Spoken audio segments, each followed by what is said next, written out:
6 o'clock. It's Saturday the 16th of March and welcome to our Saturday evening news programme. And in the news this week, preparations are well underway for tomorrow's Weymouth Half Marathon. Around 1,000 runners are expected to take part in the event, which will be based around the town and along the coastline. It starts at 8 a.m. at Weymouth Pavilion and then runners will go along the esplanade. The course takes runners through the town, Lodmore Country Park and along the harbour side. After the 30-mile run, it finishes again where it started, at the pavilion. The course is mainly on road and pavements with small sections off the road, but it's a fairly flat course along most of its length. The route will cover areas such as Lodmore Country Park, the Town Bridge, following past to the Noath Fort along the Noath Gardens. It's expected that the event will attract a lot of visitors and supporters to the town, and to assist the event, Dorset Council has announced a series of road closures to ensure the safety of runners. The esplanade will be closed both ways between the Pavilion Car Park and King Street from 8 a.m. to 1 p.m. St Thomas Street will also be closed both ways from Trinity Road to St Edmund Street at an earlier time of 7 a.m. to 1 p.m. and both ways at Greenhill and Preston Beach Road will also be closed from Bowleys Cove Way to Melcombe Avenue from 7 a.m. to 10 a.m. Oh, where are we going? Let's get the right pictures. Right, there we go.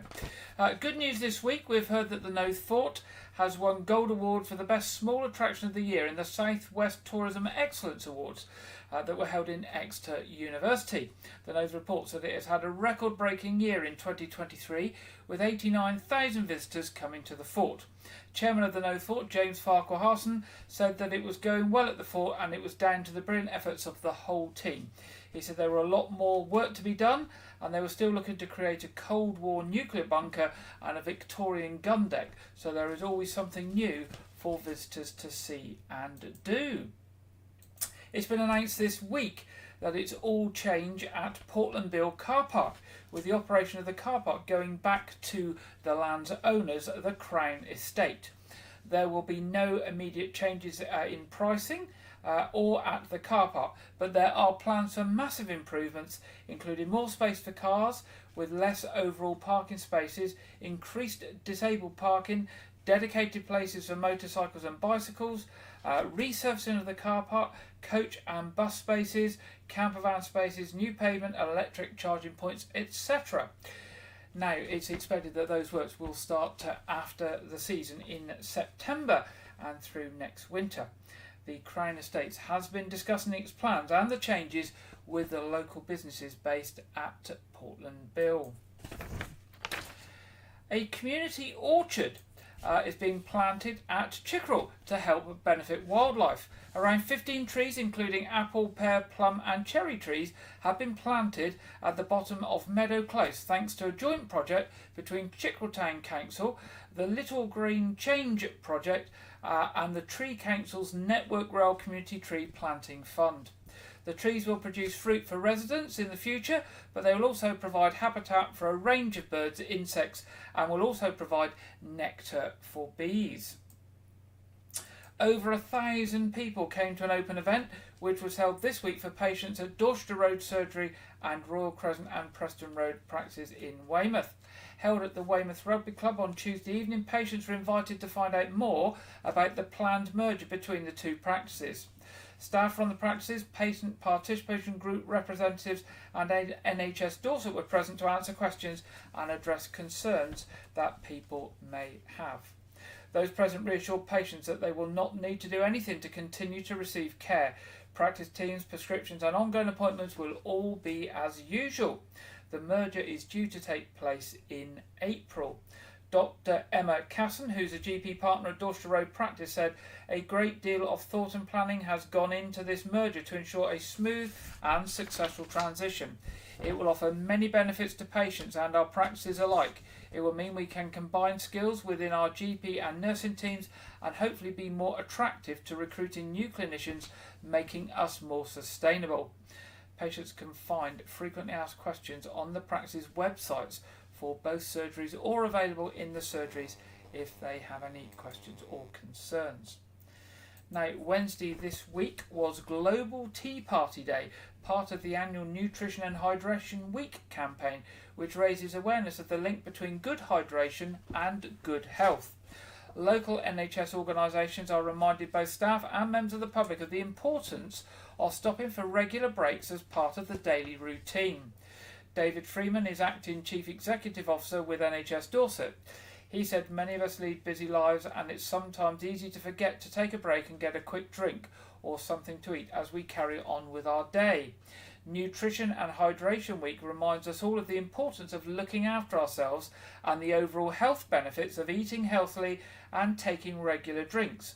Whether you are a tea drinker, a coffee connoisseur or prefer a simple glass of water, I would encourage everyone to take a break this week, as evidence shows that every cuppa really does count.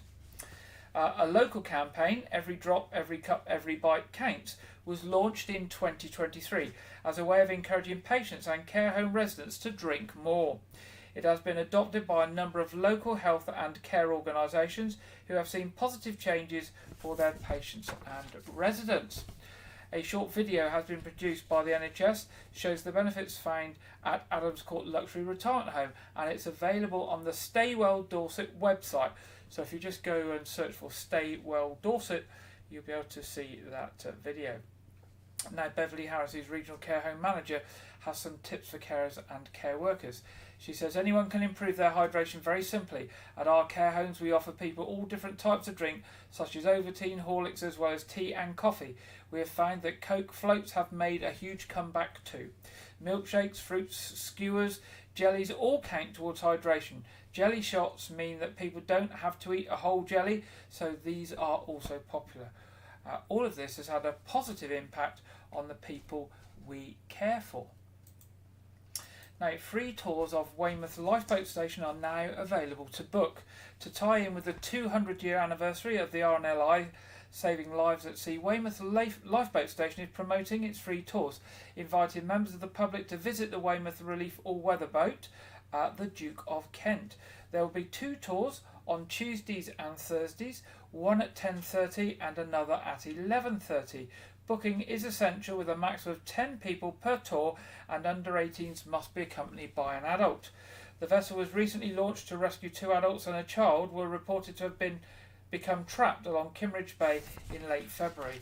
Weymouth RNLI Lifeboat Station was founded in 1869, and since then its crews have launched the lifeboats 3,692 times, saving at least 958 lives.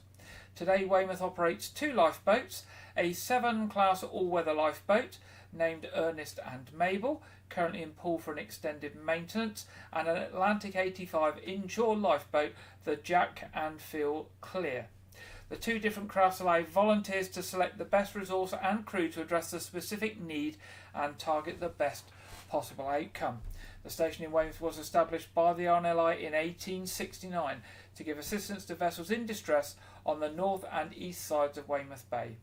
Now, anyone wishing to take part in one of those visits can make a phone call to 01305 759 117. That's 01305 759 117. Now, West Dorset's water companies will soon face a 4-fold increase in inspections as part of the government's plan to tackle illegal discharges and poor performance, plans which the Environment Agency had already started. It follows the recent news that 100% of storm overflows in West Dorset are now monitored. West Dorset MP Chris Loader, who welcomes the plan, said, "With greater transparency and evidence, both Wessex Water and South West Water now face increased announced and unannounced inspections to tackle non-compliance, illegal discharges and to address sites at risk. Stricter regulation of the water industry is needed to ensure our waterways remain healthy. It will mean by March 2025, 4,000 water company inspections across England." Mr Loader added the full funding for these increased inspections of £55 million is derived from grant and aid from DEFRA to the Environment Agency and from additional funding through water quality permit charges levied on water companies. An exciting new project will give hundreds of Dorset's young people the chance to learn and develop music skills over the next 2 years. The Steps Youth Music Project in Weymouth has received a grant of £29,378 over a 2-year period from the Youth Music Trailblazer Fund, and is now set to offer an array of music workshops, taster days and other events. The project aims to encourage more than 400 young people aged 13 to 19, which includes both people with and without musical experience. Principal Youth Worker Tom Lane said the Youth Music Project is an exciting opportunity for young people to get involved, to learn and develop their skills and to be creative. The project is free to participants and it's a great opportunity to get expert tuition and to take part in fun workshops. Activities will include learning to play instruments, DJ skill workshops, singing and vocal coach workshops, lyric writing workshops and more. The activities will take place throughout the week using a variety of venues. Most activities and workshops will be at the Steps Club for young people on Chickerell Road in Weymouth, but the project will also utilise space at Weymouth College, Dry Dock and the Antics Music Network Studio. The project is backed by Youth Music thanks to the National Lottery via the Arts Council of England. Now, anyone aged 13 to 19 interested in taking part in the project can email Tom, and the email address is stepsclub, that's stepsclub@yahoo.co.uk, stepsclub@yahoo.co.uk. Now, 2 men have been charged as part of an investigation into 2 reported burglaries in Weymouth, and police are appealing for any witnesses to come forward. Dorset Police received a number of reports from members of the public relating to 2 reports of burglaries in Sharcroft Road at around 2 p.m. on Monday the 11th of March. Officers attended, and following an inquiries, 2 men were arrested in connection with the incidents. A 38-year-old man from Basingstoke in Hampshire and a 45-year-old man from Weymouth were subsequently charged with burglary and assault with intent to commit robbery, and were remanded in custody prior to appearing at Poole Magistrates Court this week on the 13th of March. They are next due to appear in Bournemouth Crown Court on Thursday the 11th of April. Detective Sergeant Claire Lloyd of Weymouth Volume Crime Team said, "We would like to thank the vigilant members of the public who reported the incident to police. This enabled officers to respond and take action, with 2 suspects now arrested and charged. We are continuing to investigate this matter, and I would appeal for any witnesses who have not already spoken to the police to come forward."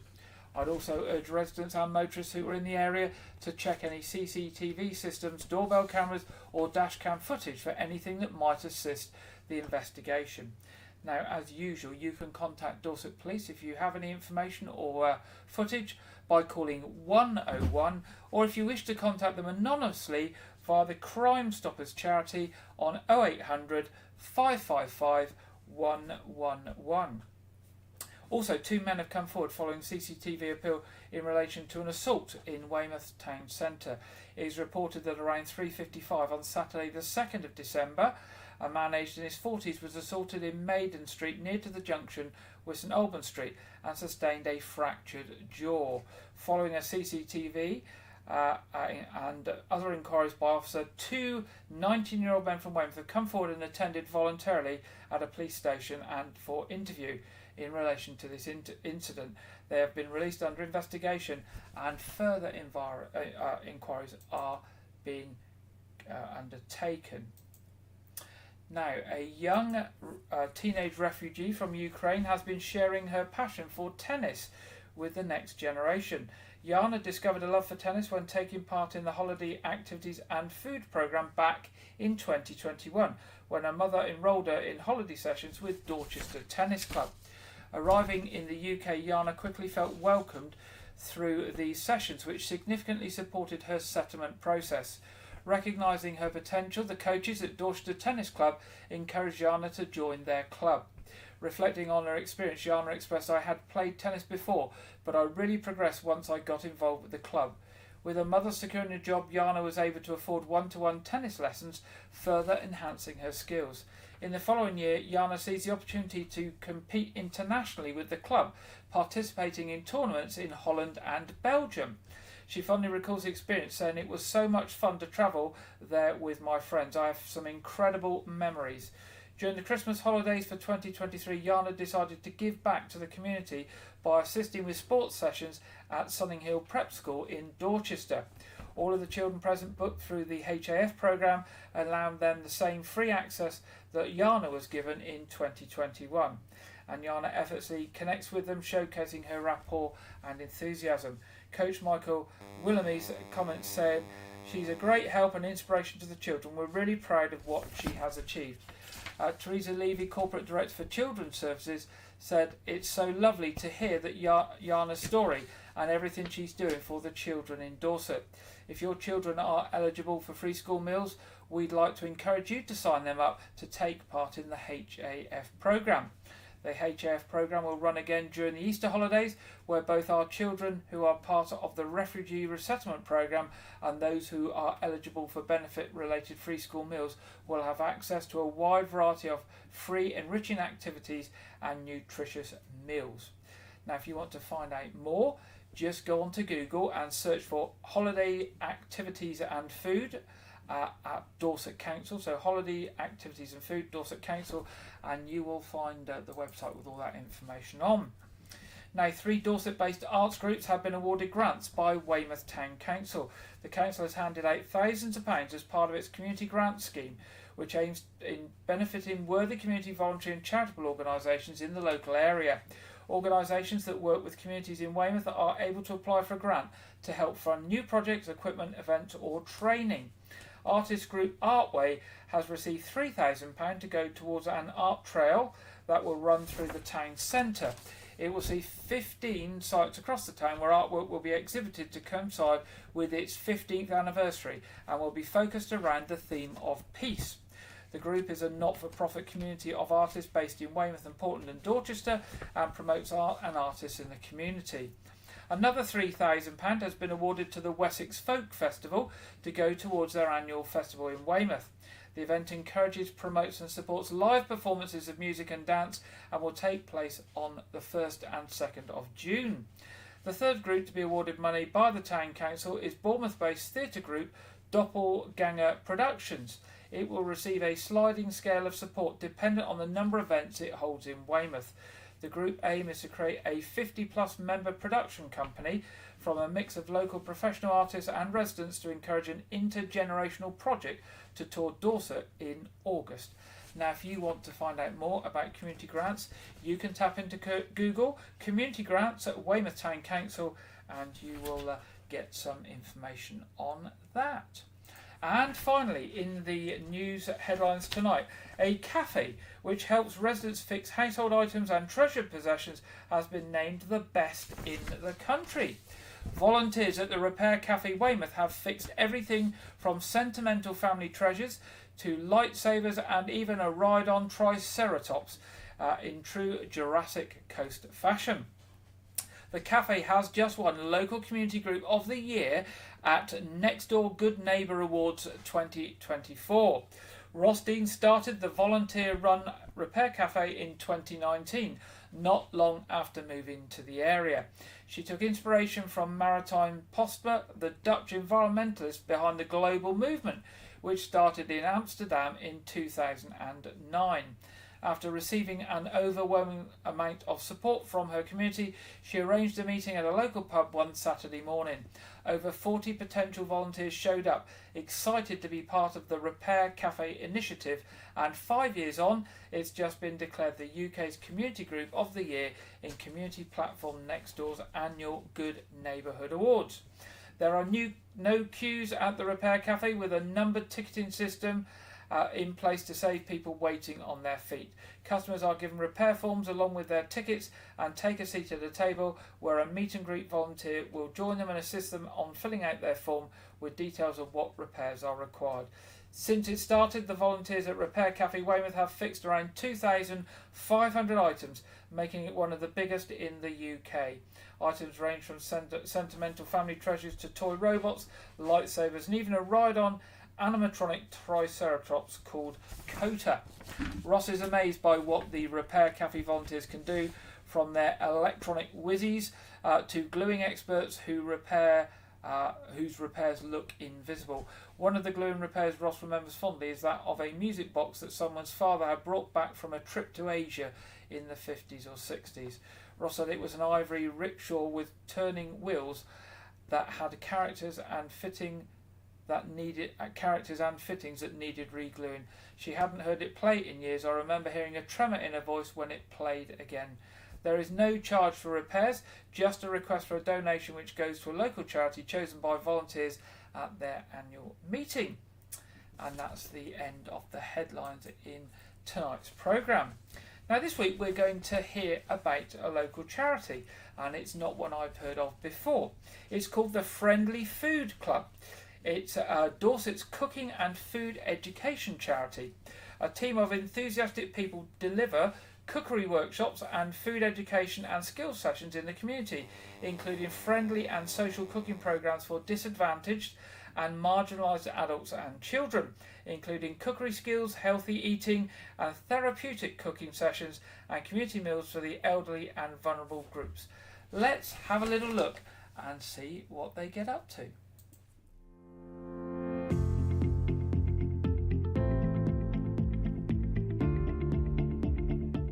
Hi, I'm Liz Gilmontcush and I'm the CEO of the Friendly Food Club. We're a charity that covers the whole of Dorset, and we aim to try and get as many people as we can cooking and increasing their knowledge about food. So the Friendly Food Club's been running for over 10 years now.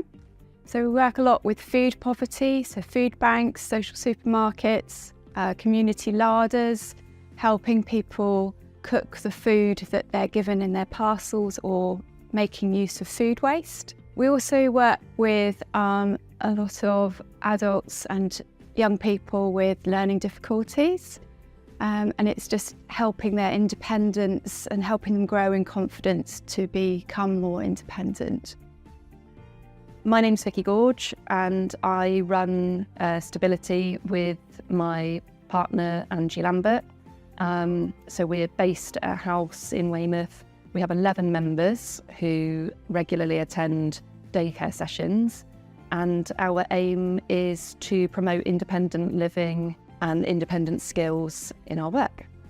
We were invited to take part in the Friendly Food Club project, and our members, all of whom have mild to moderate learning difficulties, were really keen to get involved. They absolutely love cooking lessons, and they've really been given a voice to help them improve their skills with cutting food, cooking food, and also choosing what they cook each week as part of the project.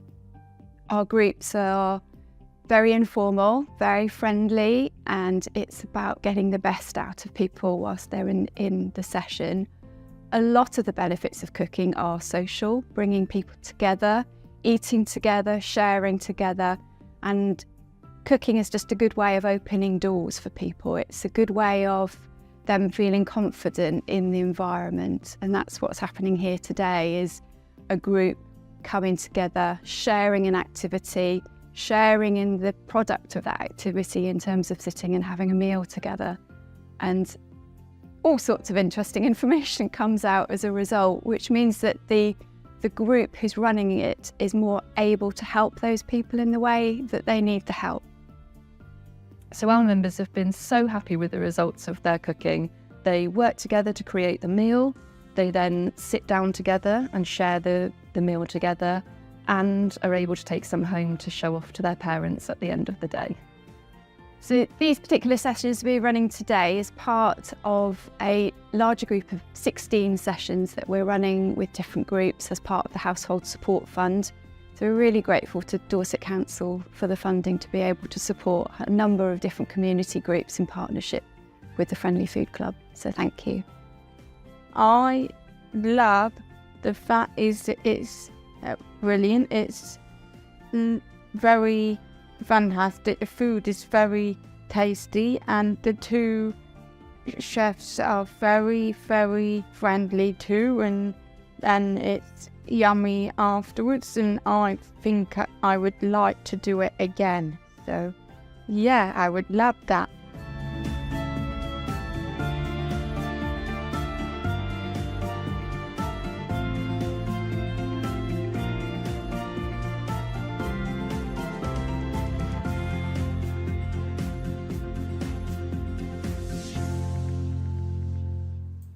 There we go. That's one of our local charities, the Friendly Food Club. And like I say, I hadn't heard of them before until I saw the video this week. And maybe, like me, you know of other charities in the Weymouth and Portland and Dorset area that perhaps are not that well known and need a little bit of publicity. And if you'd like to let us know about them, we would love to share their activities and their charity with our viewers. So all you need to do is drop us an email in the first instance to news@wykeridges.tv, news@wykeridges.tv, of any local charities you're aware of or involved in that you would like us to tell others about.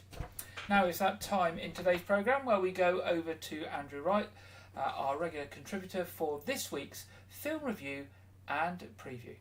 Welcome to White Regis TV Film Review and Preview. I'm Andrew Wright. Last weekend was the 96th Academy Awards, aka the Oscars, which is the biggest event in the film calendar. The Oscars traditionally represent what is supposed to be the best in film, despite receiving criticism in the past for the nominees not reflecting the mainstream tastes of modern audiences. I watched the ceremony live, so it was ended at like 2 in the morning, and I was largely happy with how everything went down. Oppenheimer was the big winner at this year's awards, picking up 7 awards, including Best Picture, Best Director Christopher Nolan, Best Actor Cillian Murphy, and Best Supporting Actor Robert Downey Jr., all of whom winning their first Oscars. Emma Stone won Best Actress for her portrayal of the character Bella Baxter in the film Poor Things. Davine Joy Randolph won Best Supporting Actress for her role in the film The Holdovers. French legal drama Anatomy of a Fall won Best Original Screenplay, whilst the comedy drama film American Fiction won Best Adapted Screenplay. British Holocaust drama The Zone of Interest won Best International Feature, whilst the new Studio Ghibli film The Boy and the Heron won Best Animated Feature. The Ukrainian war documentary film 20 Days in Mariupol won Best Documentary Feature Film. But perhaps the most surprising win of the evening came from the Japanese movie Godzilla -1, winning the award for Best Visual Effects. A lot of this ceremony went exactly as it was expected to play out. Not really any surprises, but I'm quite happy with that Oppenheimer one. Did quite well, as it's really an incredible film.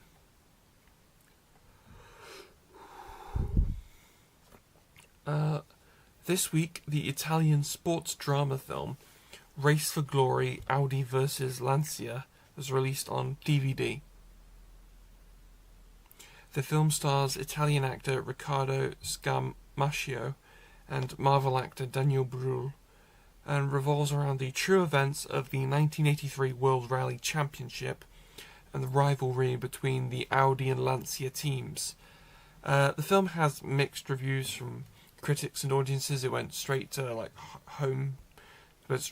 DVD and digital, so there was no cinema release. And the film's mostly in Italian because it's an Italian product. Because the film production is centrally Italian. Now, I went into this film not knowing anything about the true story or anything about rallying. I mean, I'm a Formula 1 fan. That's pretty much the only racing I watch. I have to say, I was pretty bored by the film. The cars are shot in a really interesting way. Okay, so I like the cinematography for that. But the script just has sort of no impact, and there's no space to get to know any of the characters, because the film's only like 90 minutes long. It's pretty much just straight into it. This film just makes the true events seem really boring, and rallying even more so. So I gave the film 2 stars out of 5. That's all I have for this week, but be sure to check back next week where I will be previewing Ghostbusters Fallen Empire, as well as bringing you reviews on Aquaman and the Lost Kingdom and Anatomy of a Fall. Now back to Gary in the studio. Thank you very much there, Andrew, and we'll be back with Andrew next week. It's now time in the programme for the weekend weather forecast from the Met Office, and this week we are joined by Ellie Glazier. Hello, welcome to your latest weather update from the Met Office. So it was a bit of a drier and brighter start for many of us this morning, but that's not set to last. Low pressure very much on its way towards the UK through the rest of Sunday and Monday, pushing its way north and eastwards. A brief drier interlude to start the new working week, but again, that really doesn't last long, with low pressure barrelling in from the west as we head through the rest of next week. Back to the here and now though, and plenty of cloud around for Northern Ireland, Wales and southwestern parts of England. This band of rain pushes its way north and eastwards through the rest of this afternoon, turning particularly heavy across Northern Ireland and for the hills of Wales as well. Parts of Scotland and northeastern parts of England perhaps holding on to a bit more sunshine, but with some blustery winds and all that cloud and rain. Temperatures down compared to what we've seen on recent days, but still around 12 or 13 degrees across the south, so still above average here. Under those clearer skies in the far north, perhaps a little cooler, around 7 or 8 degrees here. Through the rest of a Saturday evening, that band of rain pushes its way north and eastwards overnight and into the start of Sunday, turning particularly heavy over southern parts of Scotland and even some snow possible over the hills. Further south, there will be a brief drier interlude before another band of rain pushes up from the southwest, turning particularly heavy over Wales and central parts of England. Under that cloud and rain, it will be a very mild night. Temperatures here only 10 or 11 degrees. But further north, across parts of Northern Ireland and Scotland, there will be some clearer spells, and that will allow temperatures to drop into the low single figures. So for Scotland and Northern Ireland, a bit of a drier and brighter start to the morning. Plenty of sunshine as we head through the morning. And further south across England and Wales, that band of rain pushes its way eastwards through the morning. So some sunny spells developing for most of us as we head through the afternoon. Despite that sunshine though, we will see some showers bubbling up, these turning particularly heavy over central northern parts of England and Northern Ireland as well. But temperatures still well above average for the time of year, even milder than we're likely to see through Saturday, highs of 16 or 17 degrees across the south. And even for Scotland, we could see 10 to 14 degrees. So through the rest of Sunday, those showers will gradually start to ease and it will be turning a little bit drier overnight. With some clear spells, however, this band of rain pushes in from the west into the start of Monday morning, so perhaps a bit of a wet start in some places. Those unsettled conditions that we're seeing over the weekend do continue through much of next week, so keep up to date with our latest weather forecast by subscribing to YouTube. Bye-bye. Thank you very much there, Ellie, for the weekend weather forecast, looking at the local weather here this week. Oh dear, we have some little red lightning strikes from Sunday through to Wednesday. So it looks a bit unsettled with some sunny spells, but also the possibility of some thunder and lightning this week. Still very mild though, still no sign of those freezing winter temperatures. Now moving to our What's On session this week. Firstly with the Weymouth Pavilion. 19th of March, Tim Vine, the comedian. 22nd of March, Simon and Garfunkel Through the Years. 23rd of March, Lost in Music. 26th and 27th of March, Ukrainian National Opera are in Weymouth. On the 26th of March with Carmen, and on the 27th of March with La Boheme. On the 29th of March, something a bit different, an evening with Rick Stein. Those and lots of other events, shows and things going on at Weymouth Pavilion. Pop along to their website at www.weymouthpavilion.com or give the box office a call on 01305 783 225. Now turning to the Nothe Fort. Tomorrow, 17th of March, Spy Science and Explosive Education at the Nothe Fort. 28th of March to 14th of April, Easter Fun Fair. 27th of April, Victorian Falconry and Hawking. 4th to 6th of May, Victorian Children. And the 25th of May to 2nd of June, Pirates of the Nothe Fort. Again, more things happening at the Nothe Fort. That's just a selection. Pop along to their website at www.nothefort.org.uk. Now looking at Arts Reach. 15th of March, that's gone, that's no good, there's no good telling me 15th of March. 20th of March, Anne Boleyn, Wolf at the Door at Milbourne St Andrew Village Hall. 24th of March, Broadside Bangers at Broadmain Village Hall.